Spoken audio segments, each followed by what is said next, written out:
Bene data muri Kristo Yesu, abakunzi ba Blessed Family, turongeye tuje imbere yanyu, turabakunda, turabishimiye. Reka twongere tubane mu kiganiro twabateguriye nkuko muri inshuti nziza mutadutenguha, niyo mpamvu natwe tugira imbaraga zo gukomeza kubana namwe.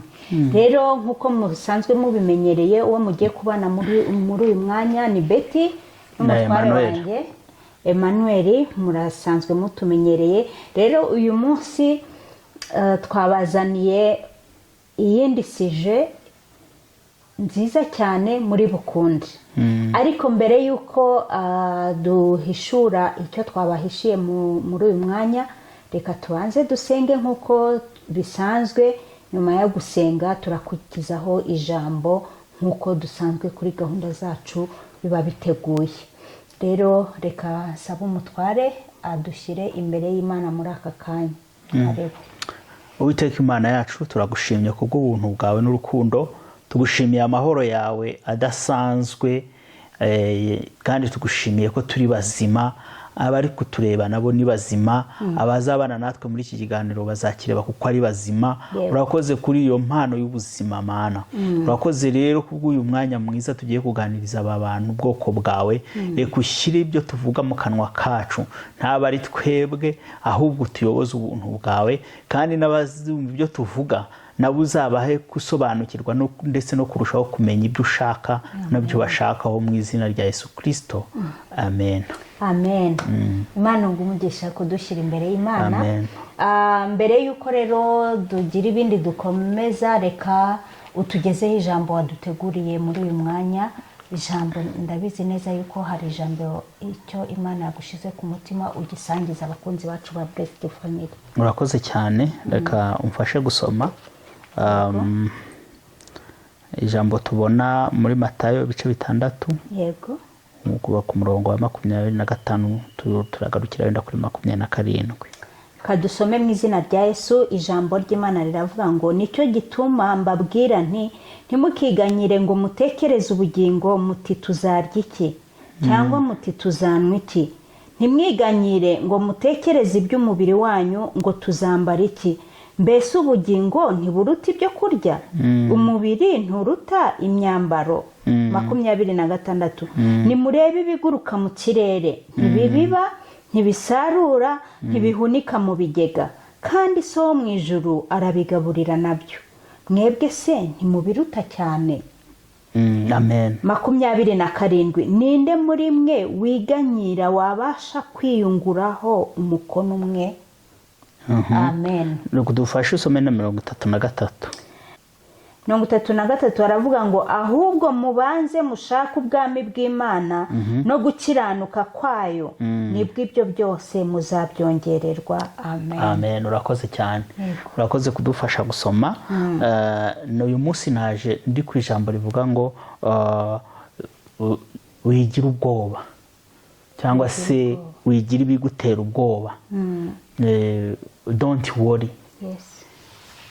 Hari ubwo bitewe nuko ibibazo tunyura mu buzima, akenshi nta muntu n'umwe utibaza ngo ese ejo bizagenda gute, ese ejo abana banjye bazaba bakigaho babiga, ese ejo nzaba nkibona ibyo kwambara, ese ejo nzaba nkibona ibyo kurya. Hari n'uri muri situation yo kuvuga ngo none nabibuze, ese n'ejo niko bizagenda. Abantu turi mu buryo butandukanye, turi guhura n'ibibazo bitandukanye, turi mu buryo bugoye muri ubu buzima bwa none buruhije. Yesu arimo arigisha abantu, arababwira ngo mwigira ubwoba, mwigira ubwoba ku by'ubuzima bwanyu, mwihangayika ku by'ubuzima bwanyu. Arababwira ati kuko mwebwe n'ubundi ubwanyu nta kintu na kimwe mwakwimarira atari Data wa twese wo mu ijuru tubashe kubafasha. Kubera yuko aravuga ati mbese ko ufite ubwoba bw'ibyo kurya n'ibyo kunywa, mbese ibyo biguteye ubwoba ahubwo uzi n'ejo ejo uzahageza. Icyo ni ikibazo gikomeye. Ese koko tuzi n'ejo niba umunsi w'ejo uzawugezaho? Niyo mpamvu umurongo wa 33 aravuze ngo mubanze mushake ubwami bw'Imana no gukiranuka, ngo ibindi byose tuzagera gute? Tuzabyongererwa. Bene data, ni byiza koko dukora, ni byiza ko tuzinduka buri muntu wese akagira akazi akora, akagira uburyo ashaka bw'imibereho, kubera yuko nyine tugomba kuba muri ubu buzima. Ariko kandi ntabwo tugomba gusa guhorana ubwoba. Icyo nicyo kintu, umuntu ngo ahora afite ikidodo, ahora yumva mu mutima bikubita, ahora yiganyiriye ngo ubwo ntafite umwenda none ngo ese ejo bizagenda gute? Hoya, ibyejo n'umunyarwanda aravuze ngo bibara bejo. Kandi Yesu yigisha no gusenga, yabwiye abigishwa be bamubaje ngo twigije gusenga, aravuga ngo data wa twese uri mu ijuru, izina ryawe ryubahwe, ubwami bwawe buze. Ibindi bongereho rero yavuze ngo utugenere ibyo kurya by'uyu munsi. Ntabwo Yesu yigeze yigisha abantu ngo muzajya musengera guhunika iby'imyaka. Hoya, yaravuze ngo duhe umugati, uduhe icyo twarya cy'uyu munsi. Amena. Niba twabonye ibyo kurya by'uyu munsi, dushima Imana. Niba hari ibiboneka ko uzabibona ejo, shima Imana. Ariko niba ubona imbere yawe hari imbogamizi, hari ibindi bikomeye, ni ukuri n'ubundi shima Imana, kuko ijambo riratubwira ngo muri byose duhore dushima. Ariko ijambo riratubwira ngo mushake gukiranuka, mushake kuba abakiranutsi imbere y'Imana, maze nimuyikiranukira nayo izabakorera imirimo n'ibitangaza, kuko izabona muri abakiranutsi. Harimo uzavuga ati ngiye ko nakiranutse se n'ubundi nkaburara. Ariko umenye yuko hariho icyizere, nubwo n'ibihe tuzabinyuramo ibibi, ariko bicanemo no gukiranuka n'Imana, ntubijyanemo n'umwanda no kwadavura. Aho ngaho niho dushaka kuvuga. Niba waburaye ngo utekereze kujya kwiba cyangwa guca ibitoki bya hoya, ahubwo vuga uti Mana, wavuze yuko ijambo ryawe rimbwira yuko ningukiranukira nta mukiranutsi, nta mwana w'umukiranutsi uzabura. Ibyo uvugi Imana uyibwirire mu ijambo yavuze. Kuko na Yesu Satani aza ayibwira ko yamushuka, ariko nawe yari izi ko bidashoboka. Izimwe kuko ariko yari izi ngo yambaye umubiri, imenya iby'abanyamubiri bagomba gutegerwaho, birimo ibyo kurya, kuko yari ashonje, yari amaze iminsi 40 atarya. Imutegeza rero kuko yumvaga ko umubiri ukeneye ibyo kurya nyuma y'icyo gihe cyose. None utangira kumwereka ati nyamara bigenze gutya, nyamara bigenze gutya. Ariko Yesu yabwiraga Satani, akamubwira ngo genda Satani, handitswe ngo umwana w'umuntu ntazadatungwa n'umutsima gusa. Haleluya. Ni ukuvuga ngo rero natwe reka dusindisha Satani ngo handitswe ngo. Imana yanditse, yatwandikiye mu ijambo ryayo ngo nimushake ubwami bwayo no gukiranuka, ngo ibindi byose bizaza bidukurikiye. Ni ukuvuga ngo nuba mu ijambo, nuba mu Mana, uzaba wizeye neza ko ibyo byose ufitiye ubwoba bw'ejo ntabwo bwakagombye kuba buriho. Ku Imana yacu igihe kigeze igomba kuzagira uko ibigenza, kandi ikabigenza neza. Reka rero dutegereze Imana, reka tuyitegereze mu ijambo ryayo, kuko hari uko yatubwiye, ikatubwira ngo mwigira ubwoba. Ese nubwo wagira ubwoba, wakwimarira iki? Ko hari n'igihe uba wahinze wicaye neza wagandaje, ejo bundi muri Kenya ibiza byaraje bikuraho, ukaba wubatse inzu, ukaba wagandashe, ukavuga uti ninjye ukomeye, ukamera nka wa mukire wavuze ati ni umutima wanjye ryo unezerwe. Ariko ejo mu gitondo byose bikagwa, bikaba zero. Ntacyo twakwiyungura, ntidushobora kwiyungura n'umukono umwe kugira gute ku buzima bwacu. Nta n'isaha imwe. Umwanditsi w'Icyongereza hano we yaravuze ngo nta na single hour dushobora kongera ku buzima bwacu, nta n'isaha imwe ufite ubushobozi bwo kongera. Kuki ujyaho ukitarakasa ukumva ko ibintu bigoye, kandi Imana yarakubwiye ngo ishaka ubwami bwanjye, ugire n'umutima utunganye, maze ibindi ubimparire, nzaza mbane nawe, nzaza ngira uko ibintu mbigenza kandi nzabigenza neza. Rero witerwa ubwoba n'ibya none, witerwa ubwoba n'iby'ejo, ahubwo guma mu Mana yawe, kandi Imana nayo iragumye igushyigikire mu izina rya Yesu Kristo. Imana igumye ibane natwe. Amen. Amen, amen. Reka tubanze dushaka ubwami bw'Imana no gukiranuka kwayo, ibindi byose tuzabyongererwa. Ntidukwiye kwiganyira ngo tuzarya iki, tuzanywa iki, tuzambara iki. No, Imana yo mu ijuru irabizi, kuko ngo nimurebe n'ibiguruka mu kirere, ntibibiba, ntibisarura, ntibihunguka mu bigega, ngo ariko byo byose Imana irabigaburira nabyo. Ese ko ibigaburira ibyo byo mu kirere n'ibiki byose umwana w'umuntu we yiremeye ikunda, yemeye gutanga umwana wawe ikinege Yesu Kristo kugira ngo apfire uriya mwana yaremye, uriya muntu wayo yaremye. None se yaburite kugira ngo iduhe ibyo byose? Iratubwiye ngo mubanze mushake ubwami bw'Imana no gukiranuka kwayo, ibindi byose tuzabyongererwa. Ijambo ry'Imana ni ukuri, kuko dutekereje nk'abakristo, iyo tugiye dusubije amaso inyuma, ni ukuri dusanga tubayeho kubw'ubuntu bw'Imana, ntabwo ari kubw'imbaraga zacu, nk'uko urangije kubitubwira. Hari igihe kigera ibintu byose wari wishingikirijeho byose bigahinduka ubusa, ugatangira kuri zero. Aho niho ubonera yuko Uwiteka ariyo Mana, ariyo ugomba kwiyamaza, ubundi ukabasha kuyinambaho yonyine, niyiza ikakuzamura. Kandi ibyo byose ngo duhere dushima, yaba mu bibi no mu byiza, kuko Imana yacu nta kigeragezo kijye kitugeraho Imana ibona yuko tutazabasha kugicamo. Hari abantu benshi bajya bavuga ngo ni uguca mu mashuri, ngo mu mashuri, ngo mu byiciro. Yes, Imana hari igihe ibyemera, ariko nimushaka ubwami bw'Imana no gukiranuka kwayo, ibindi byose tuzabyongererwa. Bene data, Imana yo mu ijuru ibagire neza, Imana yo mu ijuru iguhe umugisha kuri iri jambo ryongeye kuduhumuriza yuko tugomba gukomeza gushaka ubwami bwayo, ibindi byose Imana izajya ibiduhereza ku buntu bwayo. Amen. Imana iguhe umugisha. Rero tuwusangire.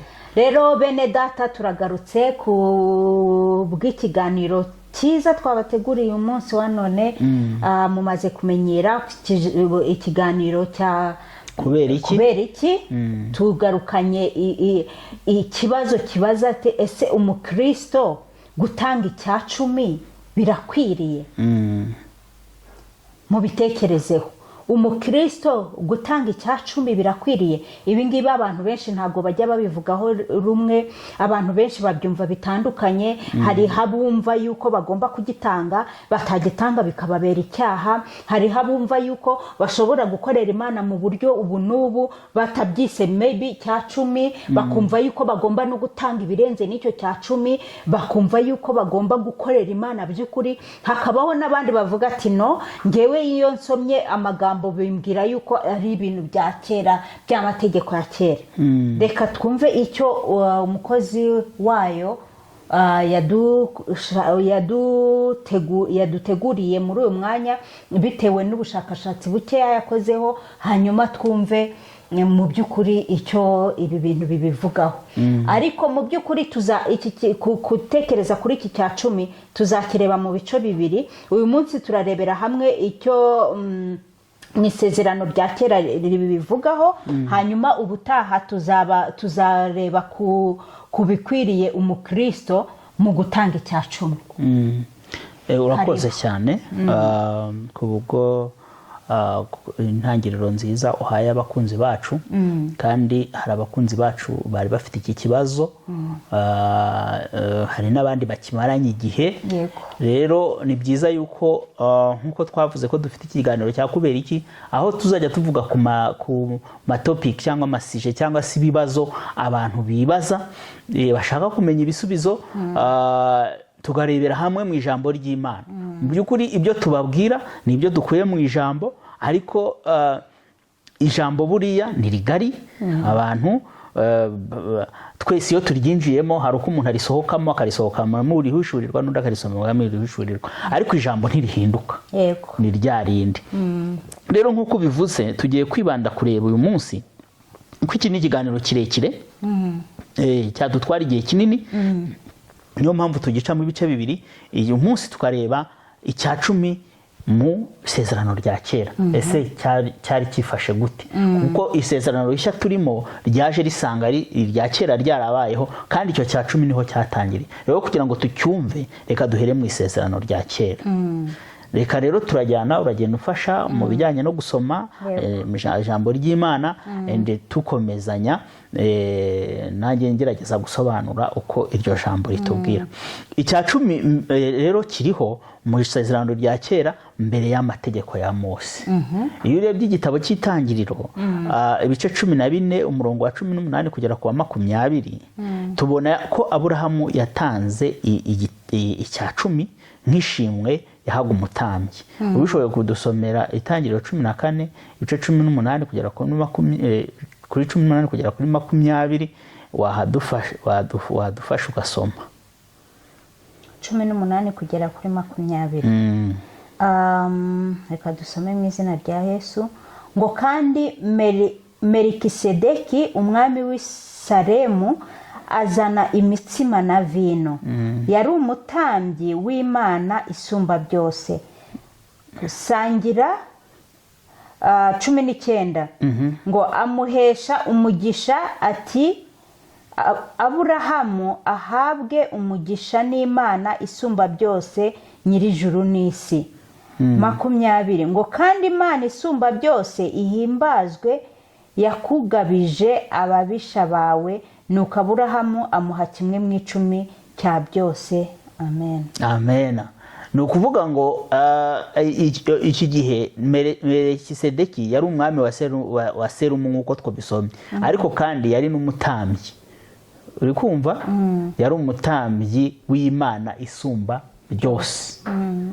Rero uyu yahuye ryari wenda tuvuze inkuru ho gatoya, ni igihe Sodomu na Gomora yaratewe. Urabizi yuko Loti yagiye gutura hafi muri Sodoma na Gomora aho ngaho, baza kuhatera, ndetse na Loti ahura n'ibibazo byo kuba yarasahuwe yanatwarwa bunyago. Rero Aburahamu n'abantu be bajya bararwana, baratsinda, barababohoza.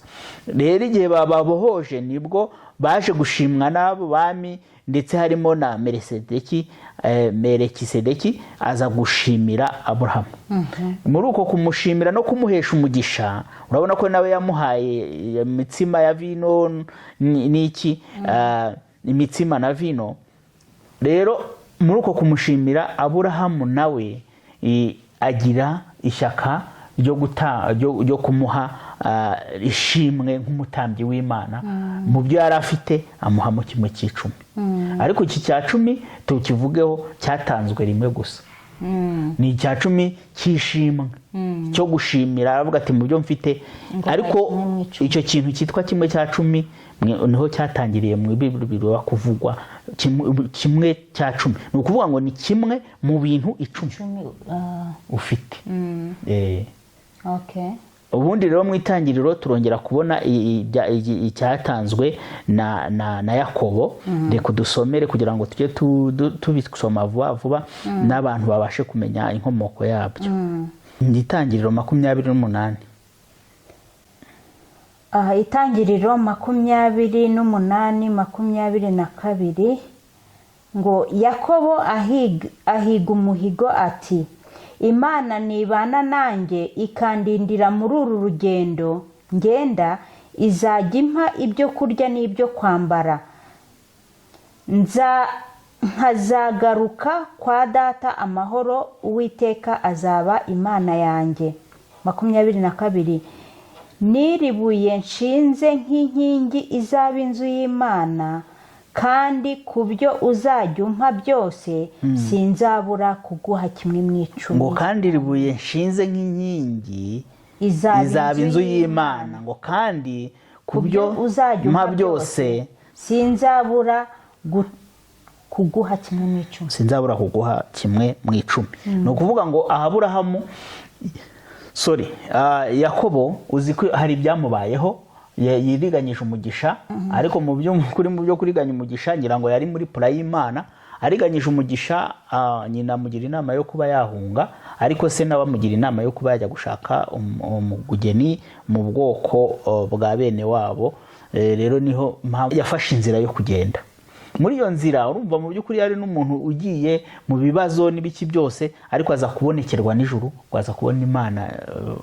Yabonaga hariho urwego rugera mu ijuru, iyo nkuru abantu barayizi, Beteli.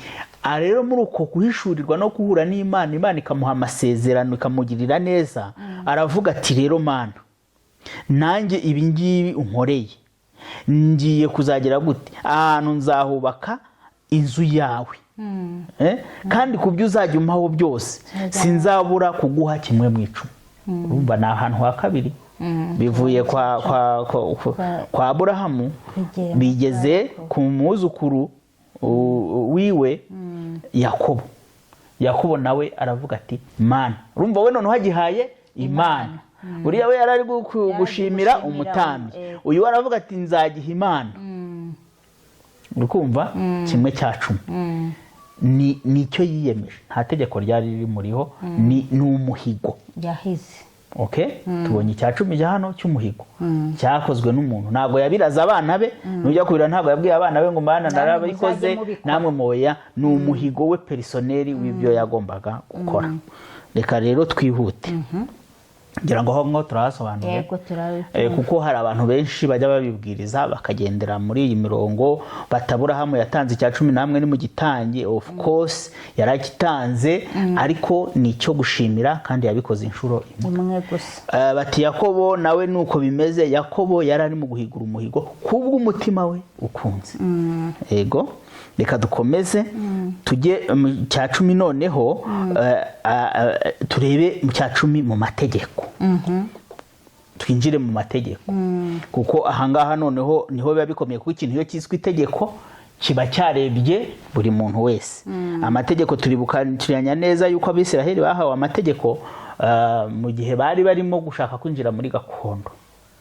Yego, kugira ngo bazamenye uburyo bagomba kuyibanamo neza, kuko bwari ubwoko Imana yironkeye kandi ishaka kuyoborera. Rero niyo mpamvu yabwihereye amategeko ibwayo. Amategeko y'Abisiraheli ni menshi, ni menshi, agera ku mategeko 613 ukurikije uko bayavuga. Arimo ibyiciro bigiye bitandukanye. Ntabwo uyu munsi naje kwigisha amategeko, ariko ndashaka ko twinjira mu mategeko ajyanye n'icya cumi. Reka turebe Abalewi ibice 27 umurongo wa 33 kugera kuri 34, badufasha gusoma kugira ngo abantu bumve icyo Imana yavuze ku mategeko bwa mbere. Yego, haravuga ngo mu bimeze mu butaka byose, naho yaba imyaka cyangwa imbuto z'ibiti, kimwe mu icumi ni icy'Uwiteka, ni icyera cy'Uwiteka. Umuntu nashaka kwicungurira icyo muri kimwe mu icumi akwiriye gutanga, akigerekeho igice cyacyo cya 5. Kimwe mu icumi cyo mu mashyo yose cyangwa imikumbi yose muzinyura munsi y'inkoni, bazibarisha zose. Imwe mu icumi igiye iyera y'Uwiteka. Muzinyura munsi y'inkoni bazibarisha zose, imwe mu icumi igibe iyera y'Uwiteka. Byari bikomeye. Umuntu ntakayitegereze ko ari inzira cyangwa ko ari mbi, ko ari nziza cyangwa ko ari mbi, ko ari nziza cyangwa ko ari mbi, ntakayigurane indi. Nayigurana, iyo ni ingurane yayo zombi zizabizera kandi ntigacungurwe. Ayo niyo mategeko Uwiteka yategekeye Mose mu musozi wa Sinayi ngo ayabwire Abayisiraheli. Hashoje neza cyane. Aha yari arimo arasoza amategeko, ari kuvuga ati ari gusoza, ari kubabwira ati aya ni amategeko Uwiteka yategetse Mose ku musozi wa Sinayi. Icya cumi gitangwa hano ni rimwe mu mategeko Imana yatanze ku musozi wa Sinayi. Icyo nicyo turagira ngo tucyumvikaneho. Number 1, icya cumi gitangwa ku bintu bitandukanye.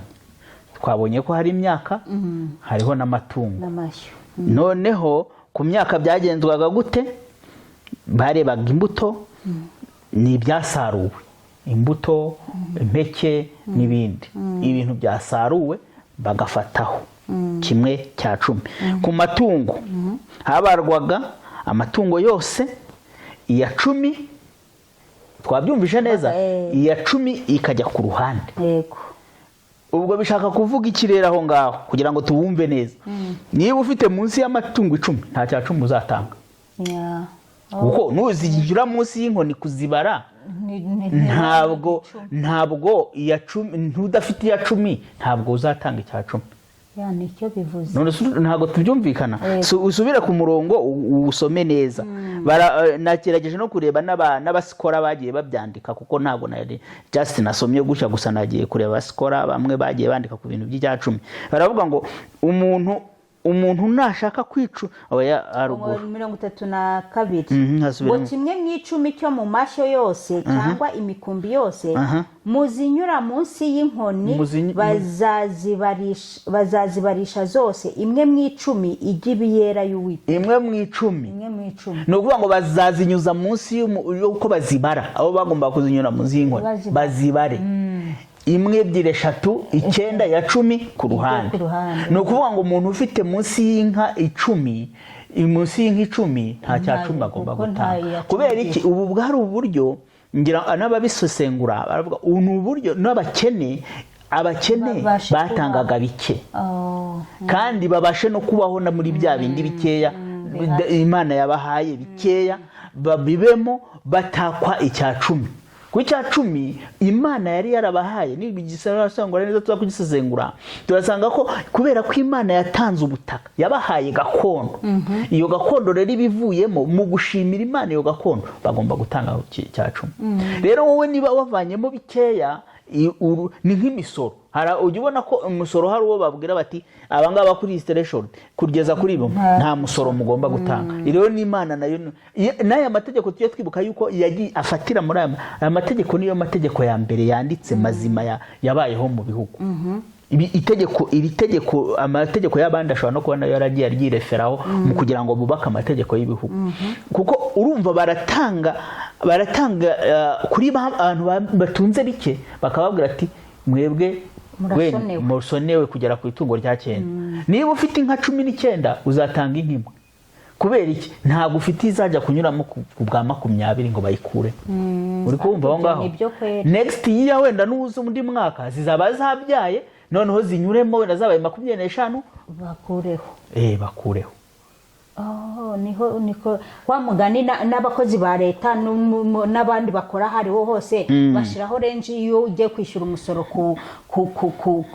kuri income winjiza bakavuga ati kuva ku bihumbi kuri 0 kugera ku mafaranga nta kwishyura umusoro. kuva kuri 30 n'ifaranga rimwe urishyura ya kwijana.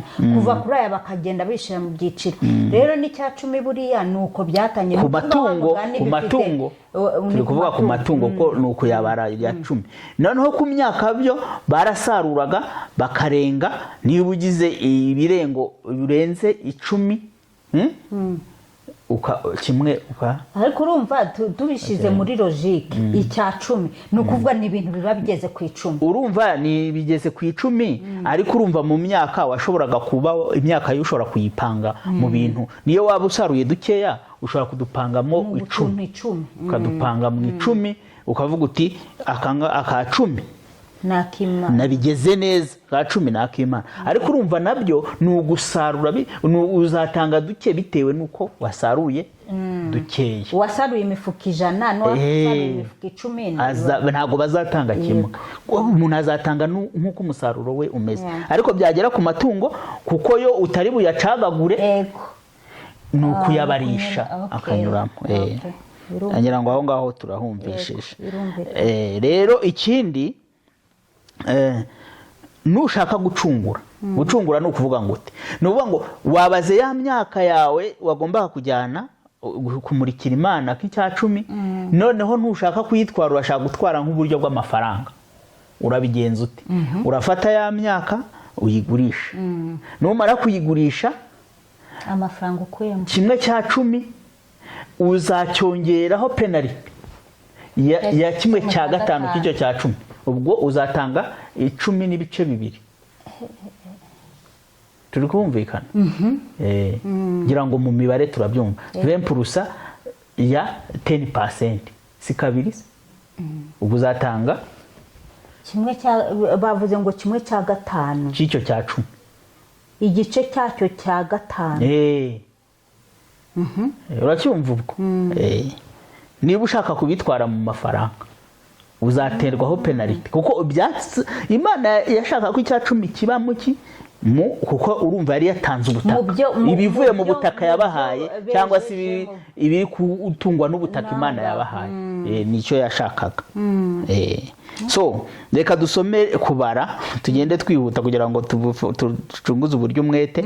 Tuyisome kubara ibice 18, umurongo wa 21 kugera ku 24. Haravuze ngo Abalewi dore mbahaye 1/10 cya byose kizatangwa n'Abayisiraheli kibe gakondo yabo.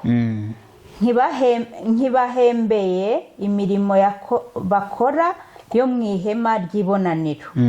Uhereye none Abisiraheli ntibakigire hafi y'ihema ry'ibonaniro batagibwaho icyaha bagapfa.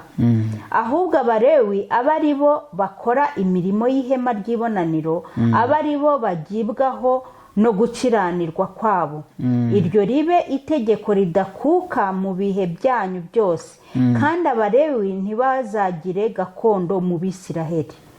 Kuko 1/10 kizatangwa n'Abisiraheli bakagitura Uwiteka ho ituro ryererejwe, ngihaye Abalewi ho gakondo. Nicyo gitumye mbabwira yuko batazagira gakondo mu Bisiraheli. Urakoze cyane.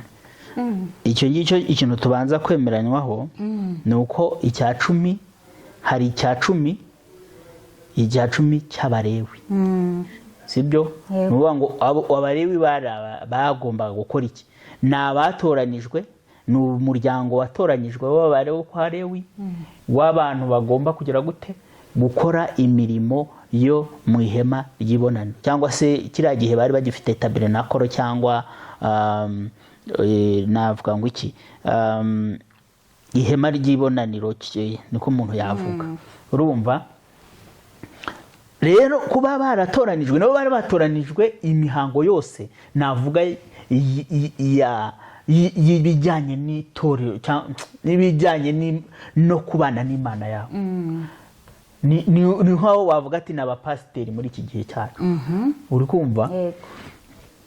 Rero aba Balewi ntabwo bigeze bahagwa gakondo. Ni Abisiraheli bajya kwambuka, Imana yanababwiye uko bazagabana kiriya gihugu. Akababwira ati abo mu bwoko bwa Yuda, abo mu bwoko bwa muzafata iki gice, namwe muzafata iki gice. Ageze ku Balewi arababwira ngo mwebwe nta gakondo mbahaye. Niyo mpamvu Abalewi kuko batagombaga gutanga bagombaga kwakira icyo cya 10 kugira ngo kibabesheho. N'uburyo Imana yashyizeho buri fair, kuko bo nta butaka babonye. Rero mwe mwabubonye muzajya mubaha kimwe mu 10 kugira ngo kibatunge. Bazajya bagikura hehe? Mu ituro ryererejwe. Ituro ryerereje kwerereza no kuzamura guri. Hari amaturo nayo afite amoko, ntabwo nshaka kubyinjiramo. Dushobora kuzagira umwanya wo kwigisha amaturo kugira ngo n'abantu bazasobanukirwe. Yigisha 10 tuzigisha n'amaturo. Amaturo, ubwoko bw'amaturo, hari n'ibituro ryitwa kwererezwa, kuzamura. N'amaturo bazamuraga bakayashyira hejuru nyine, kwerereza no kuzamura. Rero hari n'abavugaga mu maturo yereje bakatanga mu cya 10. Nuvuga ngo bazanaga ibintu bakabishyira imbere ati runaka atuye bakisturo bajye bakaryerereza. Bajya kubibona no muri ADPR ahantu hamwe abantu batanze ibintu bakabizamura gushya, ndetse rimwe na rimwe hari amaturo yabicuruzaga. Ibyo bakabigurisha. So urumva rero nashaka kuvuga ko muri ayo yererejwe hari bavuga ati ntanze yererejwe, ariko ngewe mbizanye icya 10 cy'ibyanjye bigende byerezwa. Ayo rero yahitaga aba amaturo y'Abalewi. Icya 10, icyo cya 10 cy'ubwo bwoko cyari icya 10 kijya ku Balewi, kubera ko batigeze bagira gakondo. Icyo kintu kirakomeye, nta gakondo bari bafite. Ni ukuvuga ngo Imana ntago yabahaye ko reveni yabo igomba kuva mu butaka. Bagomba kubona ibyo babona bivuye mu Bisiraheli bo bahawe ubutaka. Aho ngaho ngira ngo turahumvikanye. Reka rero dukomeze. dukomeze dusome amategeko ajyanye n'icya cumi mu kubara ibice 18. ho haravuga ngo Uwiteka abwira Mose ati kandi bwira Abalewi uti ntimukoresha Abisiraheli kimwe mu icumi nimukoresha Abisiraheli kimwe mu icumi bahaye kubakoresha ngo kibe gakondo yanyu mujye mugikuraho ituro mutura Uwiteka muryerereza ribe kimwe mu icumi cy'icyo gice cya 10. Iryo turo ryererejwe mutura rizababarwaho nk'aho ari imyaka y'impeke yo ku mbuga muhuriraho cyangwa ibyuzuye umuvure mwengeramo vino. Uko aba ariko mujya mutura Uwiteka ituro ryererejwe murikuye kuri kimwe mu icumi cya byose icyo mukoresha Abisiraheli mujye muha Aroni umutambyi ituro ryererejwe murikuriyeho Uwiteka. 29.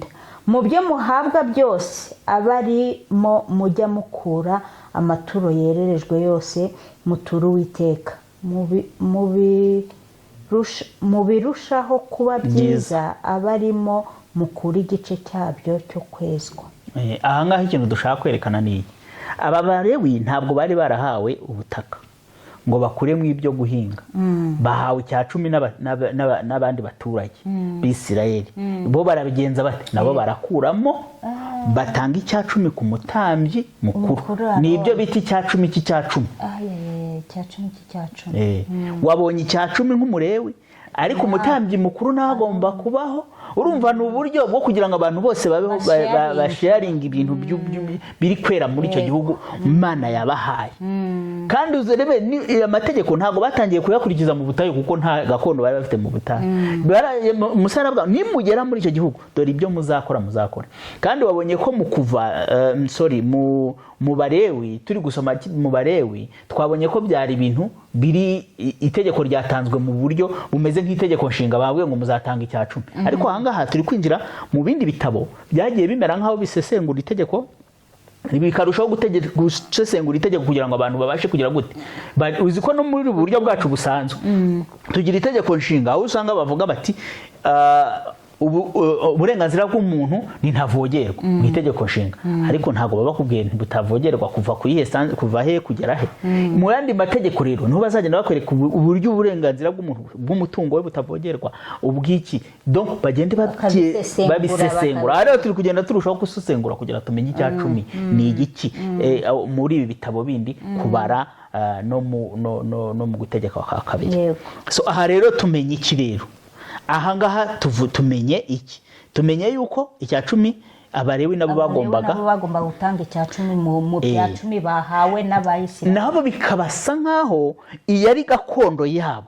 Urumva kuko ngo iryo turo ryererejwe mu tura rizababarwaho nkaho ari imyaka y'impeke y'imbuga. Urumva Imana izi ko ituro rishaka riva mu butaka, namwe rero izabifata nkaho namwe mwabonye ubutaka bwanyu, namwe kandi mugomba kugira ikintu mugira mutanga kikajya ku mutambyi mukuru.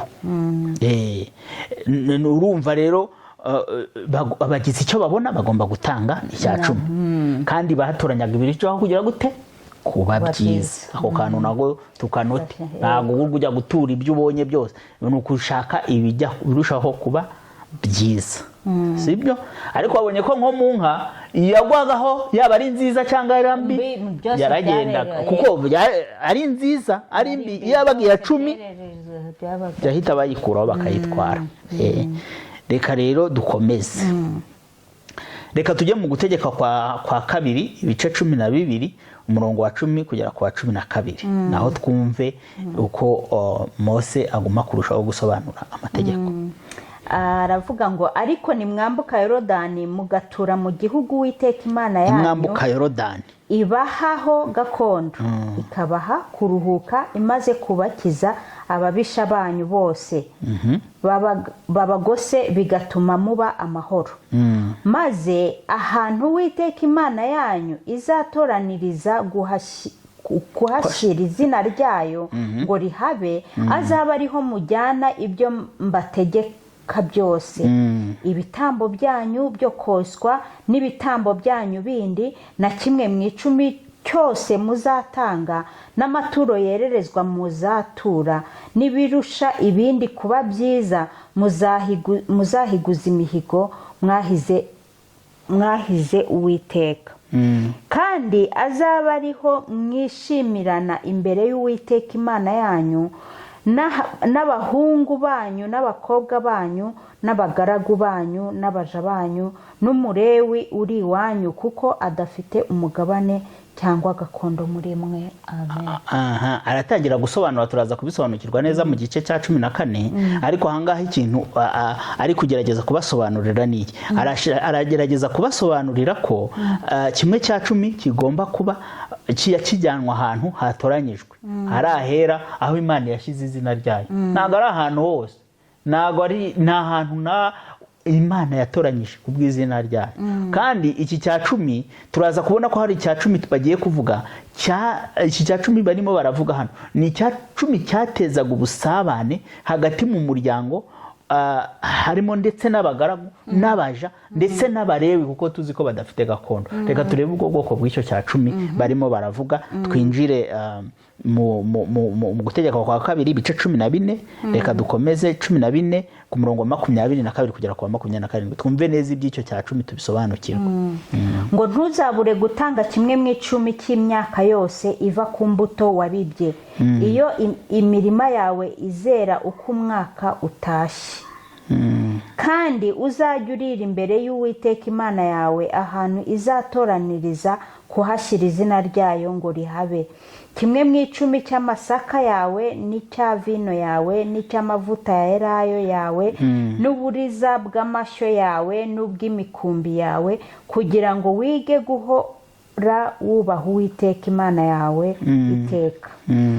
Ahari Uwiteka Imana yawe nimara kuguha umugisha, urugendo rwakunanira ntubashe kujyana ibyo, kuko ahantu Uwiteka Imana yawe izaba yaratoranije kuhashyira izina ryayo hakubaye kure. Nibimera bityo uzabigure ifeza, uzihambire uzijyane ujya ahantu Uwiteka Imana yawe izaba yaratoranije. Uziguremo icyo ushaka cyose, inka cyangwa intama cyangwa vino cyangwa igisindisha cyangwa ikindi cyose umutima wawe ushaka, ubisangirire n'abo mu rugo rwawe aho hantu imbere y'Uwiteka Imana yawe mwishimane. Kandi ubisangire n'umurewi w'iwanyu, ntukamurangarane kuko adafite umugabane cyangwa gakondo muri mwe. Iki ni ikindi cya 10. Uri kucyumva? Twabonye icya 10 cy'abarewi, tubonye ikindi cya 10 gitangwa uko umwaka utashye. Uri kumva? Ntuzabure gutanga kimwe cya 10 cy'imyaka yose iva mu mbuto zawe, iyo mirima yawe izera uko umwaka utashye. Iki kintu kijya kumera nk'iki, nka kuriya buri mwaka tugira umuganura. Urabona umuganura mu Rwanda? Iyi rero ni icya 10 kijyanye ni kimeze nk'icy'umuganura cyangwa se kimeze nk'ikibirori no kwishima. Aha rero abantu babaga bashimira Imana ko yabahaye ubutaka bukaba bweze, bakaba bari kurya ku musaruro w'ubutaka. Bagafatamo icya 10 bakagenda bakicara bakagihekenyera ahantu rwose bakakirya bakagisangira bakarya bakabyina. Harimo iki tujye tureba, harimo amasaka, harimo amavuta, urumva harimo ibintu, harimo ibyo kurya, harimo n'akanyama, harimo na kavino n'igisindisha. Urumva no kunywa kuka vino mukanywa nyine mugacanga mukanezerwa imbere y'Imana. Uri kumva aho hantu. So rero ahangaha iyo tuhageze abantu benshi, hari abantu tuzanaganira no ku ibyo Bibiliya ivuga kuri vino cyangwa se no ku nzoga. Urabona ko abantu bavuga ati na vino yeze gisindisha ahubwo, noneho hari n'abavuga ngo vino ni umutobe, ariko hano noneho baranavuga ati n'ikindi gisindisha wagura ukanywa ukaryoha ukanywa. Ibyo si dushaka kubyinjiramo, ibyo kunywa by'inzoga n'ibindi bijyanye nabyo, ariko icyo nshaka kuvuga ahangaha ni iki, ni uko ijambo ry'Imana riratwereka neza yuko ibintu byatangwa, iki cya cumi ni icya cumi cy'umwihariko, nacyo kigomba gutangwa cyagombaga gutangwa nako uko umwaka utashye, abantu bizihiza imisaruro uko baguwe neza, uko Imana yabagiriye neza. Kandi niba utabaye aho hantu Imana yategetse ko bajyana bahurira bakaba bajya kuharira, niba ari kuri bo bagashyizemo, ubigurishe utwara amafaranga, nugerayo ntabwo ari gukoresha aya mafaranga, uragenda uyagure bisa na bya bindi wakagombye kujyana ugire gute, ariko ujye wibuka yuko niba ari ukugicungura uhazongeraho 1/5 iyo bibaye mu mafaranga. Ako kantu ugomba kukibuka. Aha, twakomeje rero. Twakomeje. Yego. Tugerageje gusesengura uko icyo cya cumi tucyumvishe. Ni uko abandi nabo bajya.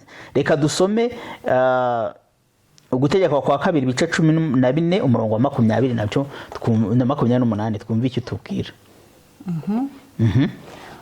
Haravuga ngo uko imyaka 3 ishize uzajya ukuraho 1/10 cy'imyaka yose wejeje muri uwo mwaka ubibiki wanyu. Maze umurewi kuko adafite umugabane cyangwa gakondo muri mwe, n'umusuhuke w'umunyamahanga n'imfubyi n'umupfakazi bari iwanyu bazaze barye bahage, kugira ngo Uwiteka Imana yawe iguhere umugisha imirimo ukora yose. Urakoze. Iki ni umwaka wa kangahe? Ku mwaka wa 3 kigomba kuba ni iki? Nuko uwo mwaka ku bintu byeze murabishira iwanyu nyine birahunikwa noneho nibihunikwa nta uramo ko icya 10 cyo mu minsi mikuru cyari icyo kurira aho Imana yavuze. Ntabwo aho Imana yavuze ko abantu bazaza bakishimira iby'Imana yabakoreye muri uwo mwaka. Cya 10 bakagikubita bakakirya bakamererwa neza. Noneho rero muri uyu mwaka wa 3 icya 10 byagombaga gushyirwa hamwe mu buryo bwo gufasha abakene n'abantu batishoboye. Harimo imfubyi, bavuze abapfakazi, bavuze n'abanyamahanga basuhuke, abantu bari iwanyu urumva badafite gakondo ya Isirayeli. Urumva harimo n'uburyo bwo kuvuga ivugabutumwa, kuko iyo abasuhuke babagamo hariya babaga bemera gusenga Imana ya Isirayeli kugira ngo babashe kubana n'abari ko ntibashobora kubana n'Abisirayeli utemera gukora iriya mihango, gukaraba intoki nyine, kugira ngo nubwo bakunenaga ariko byibura usengana nabo bavugaga ati yemeye Imana yacu. Rero abo banyamahanga bagombaga guhabwa kuri ibyo bintu kugira ngo Imana igumigire itange ibaburire imigisha. Iyo usomye iyo ugumye uyitegereza neza, ndetse banavuga yuko kiriya cya 10 ari cyo bavuga muri Maraki ibice 3, aho abantu benshi bajya bakunda kubwiriza ati muzane icya 10 mu nzu y'Imana hahora ibyo kurya. Ni ibi byo kurya bashaka kuvuga kugira ngo abakene n'abandi nituza kugira twanahasoma muri Maraki, sibyo?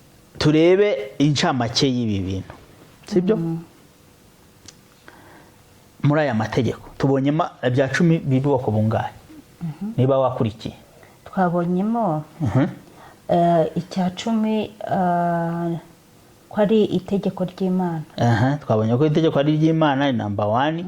Kimwe cy'icumi cyatangwa rimwe mu mwaka kugira ngo habeho gusangira mu Bisiraheli bishimira ibyo bagezeho. Hari cya 10 twabonye cyo gusangira, cyuko abantu bagomba kwishimira ibyo bagezeho bagasangirira imbere y'Imana ahantu Imana yavuze. Icya 10 kigomba guhabwa abariwe. Abalewi bagahabwa icyo cya cumi cyabo nabo bakagitangaho iki Icya cumi. icyo ni icya cumi cy'ubwoko bwa kabiri. Icya cumi cy'ubwoko bwa gatatu ni icya cumi kigomba gutangwa buri myaka itatu. Nyuma y'imyaka itatu kigahabwa abandi, kigaba ari icyo gufasha abakene n'imfubyi n'abapfakazi. Noneho wakwibaza utese ubu niko tubikora muri iki gihe? Icyo tubazwa ni iki? Wahembwa angahe? Uratanga angahe? Wagurishije ihene angahe? Zana angahe? Umuntu yaguhaye angahe? Uraduha angahe? Uri kumva? Ni ibintu rero bihabanye n'ibi bintu, kubera yuko tuzabisobanukirwa, kuko uyu munsi ntabwo turi bujye mu giti cya cumi gitangwa none niba ari byo cyangwa atari byo. Uyu munsi turashaka kwibanda cyane ku mategeko kugira ngo twumve amategeko. So rero narindi gusoma bimwe mu by'Abisiraheli. Hari urubuga rw'Abisiraheli narindi gusoma, bavuga yuko bo bemera yuko umuntu utanga igihe cya cumi, ko abenshi abarabi babigisha babo bemeza ko Abayisiraheli batari muri gakondo batagombye gutanga kimwe cya cumi. Nuvuga ngo Abayisiraheli banyanyagiye batagarutse kuri gakondo y'ubutaka nta cya cumi, kuko nta gakondo bakuraho. Ariko bamwe mu Bisiraheli ngo kugeza ubu baragitanga, abafite amakampani batari no kuri gakondo, hari ibyo bafata kimwe cya cumi bakabikira mu byo bita sedaka. Sedaka ni nka sadaka ngira ngo. Sedaka ni icyo gufasha, ni gufasha abakene. Abayisiraheli ngo barabikora, bagira muri icyo kintu cyitwa sedaka, bagashyiramo kimwe cya cumi nabo batari kuri gakondo. Ariko abarabi bemeza yuko umuntu wese uri kuri gakondo akaba exploiter gakondo agomba gutanga icya cumi. So urumva rero icya cumi gifite mu mategeko, gifitanye isano n'ubutaka cyangwa se gakondo Imana yahaye Abisiraheli. Icyo ngicyo ngira ngo twamaze kucyumva, turacyumva neza, tukagisobanukirwa.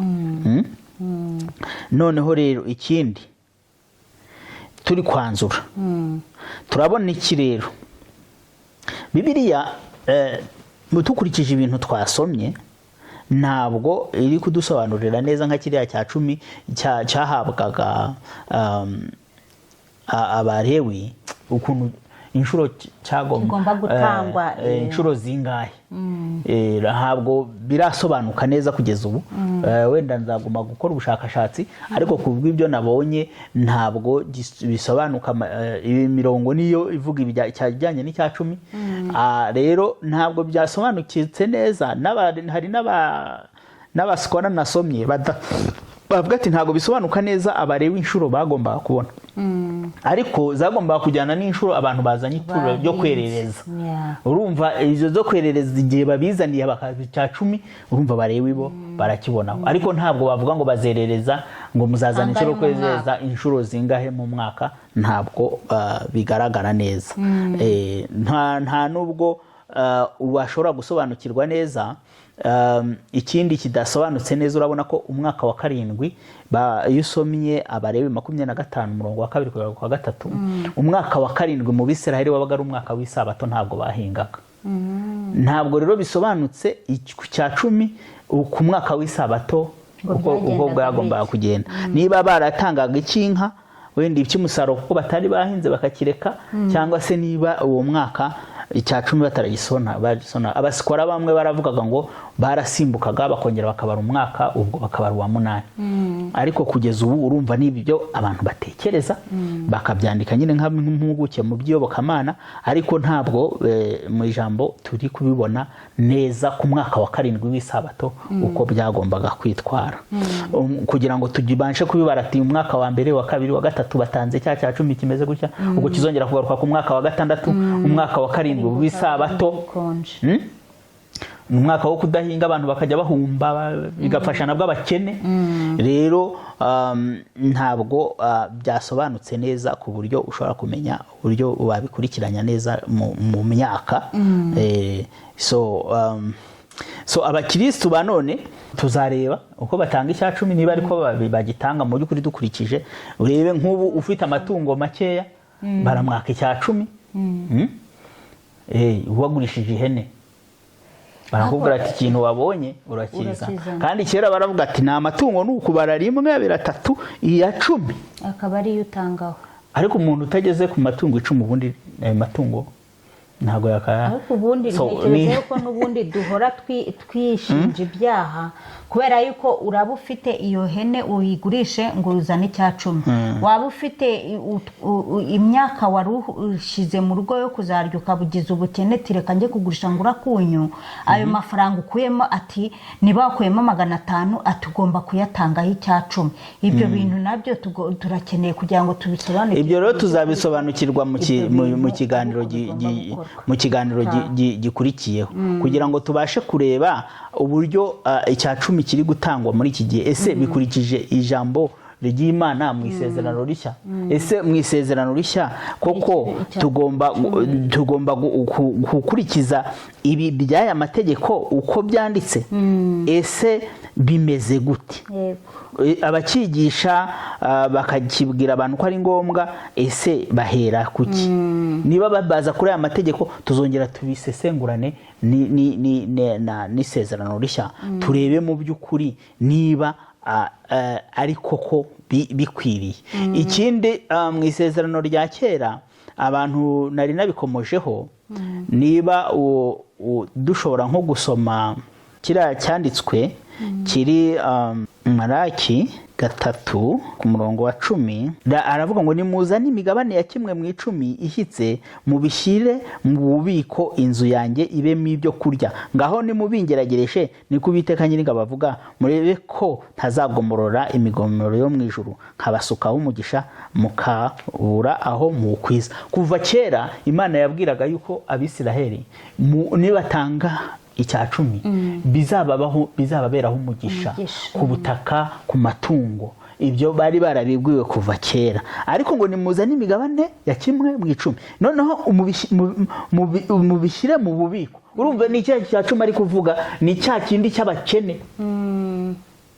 Mubishyiremo kuko nicyo cyahunikirwaga. Kiriya kindi kwari ukukirya, yego, bakagisangira. Ikindi cyari cyo gutunga Abalewi, yego. Ikindi cyari nicyo bahunikaga aho batuye kugira ngo kizabasha kugira gute gutunga babakene. Ubu ni uburyo Imana yashyiragaho kugira ngo icya mbere icya 10 tubonye ko cyafashaga mu busabane, kigafasha mu buryo bwo gusaranganya ibiva mu gihugu ku bantu bose. Abalewi nabo bakabona nta gakondo bari bafite. Cyari uburyo bwo kubaha itegeko ry'Imana kuko ryari itegeko, uri kumva. Icya 10 kandi cyanabafashaga no mu busabane, ako kantu nako ko kugenda mukarya mukaburudika mukagubwa neza rimwe mu mwaka, mukagenda mukishimira Imana ko yabahaye igihugu, mukaba murya mugakuraho icya 10 mukagenda mukakirira mwebwe ubwanyu. Aho rero niho nageraga ngo kugira ngo tutarambira abantu tubashyiremo kuzakumbura ikiganiro gikurikiyeho kugira ngo tubazabashe gusobanukirwa neza icya 10 ku mukristo mu isezerano rishya. Imana yacu tugirire neza. Urakoze cyane kuri ibi bintu, birakomeye. Dukurikije rero ibi bintu ntekereza ko ngira ngo ntabwo mu nsengero babona iyo bari kwigisha ku cya 10 ntabwo bajya babasha kuzana iyi mirongo yose ngo banayisobanure. Ahubwo ngira ngo iriya Malaki 3 niyo bakunda kutubwira kugira ngo twumve neza. Ariko nyamara nidutangira kumva ibingibi uko byari bimeze n'icyubutaha nitumara kucyumva buri muntu wese azikuriramo, azareba abona umwanzuro yafata mu buryo bwo gutanga icya 10. Reka tuzakurikirana ibi bintu rero, dukurikire n'ikiganiro cy'ubutaha kugira ngo twumve neza, natwe dukomeze ducukumbura tumenya ibintu uko biba bigomba kugenda mu by'ukuri. Niyo mpamvu y'ikiganiro kubera iki ni ukugira ngo dufashanye mu ijambo, duhugurane. Nawe ntugende ngo urambike ngo uvuge ngo Blessed Family yavuze gutya nawe ngo abari byo, ahubwo genda urushaho gusoma iyi mirongo, ushakishe yenda n'ibindi. Ejo uzaze no muri commentaire tubwire ati nyamara wenda imirongo wo ntimwawuvuze, warushaho gusobanura. Nubwo imirongo igerageza kuvuga iby'icya 10 ku mategeko nagerageje kuyivuga, ariko ushobora kubona undi ko nzi ko hari n'indi mirongo amahanuzi bamwe bagiye babwira barushaho gushimangira kugira ngo icya 10 abantu barushaho kukitabira mu isezerano rya kera. Rero ni karibu, ururembo rurafunguye. Jya muri komanteri urushaho kugira nawe icyo tubwira, kandi ujye ushaho gushakashaka ubutaha nituza kuvuga umwiserezano rishya nawe uzaba ufite ibintu wabashije kugeraho. Imana yacu tubumana umugisha. Rero tugarukiye ahangaha, naho ubutaha turabashimiye kubana natwe n'abazakurikira ibi bintu. Mujye mugerageza n'ukuri musangiza abandi kugira ngo tujye turushaho kumenya ibintu, tukumbure tumenye, kugira ngo bitugirire umumaro twese hamwe. Imana yo mu ijuru bagire neza. Rero naho ubutaha. Shalom, shalom.